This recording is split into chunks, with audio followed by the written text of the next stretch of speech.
Kərbəla hadisəsinin icmalı.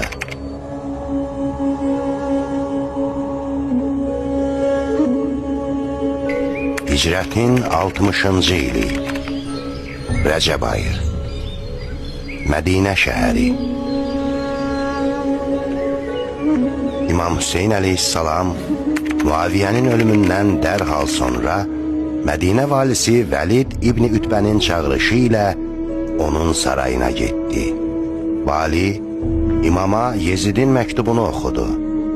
Məktubun mətnində Yezid imamdan beyyət alınmasını əmr edirdi.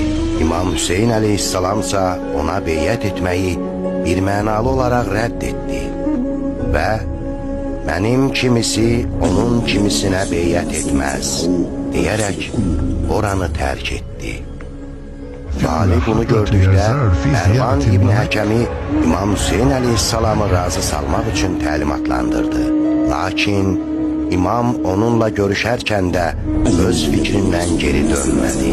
Bu, İmamın Mədinədəki son günləri idi.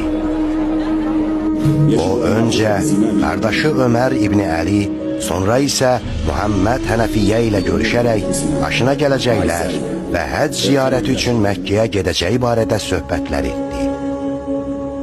Görüşdüyü şəxslər arasında Peyğəmbər sallallahu aleyhi və səlləmin əzəmətli xanımlarından olan Ümmü Sələmə də vardı. Xanım, İmam Hüseyin əleyhissalamdan İraqa getməməsini istədi. Bildirdi ki, Peyğəmbər salavatullah sağ ikən ona şüşə qaba tökülmüş bir qədər torpaq verərək buyurub, övladım Hüseyin İraqda qətlə yetiriləcək.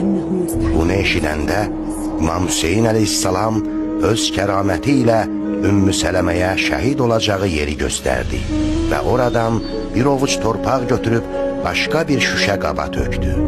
Sonra buyurdu, nə vaxt bu torpağın qana boyandığını görsən, bil ki, məni qətlə yetiriblər.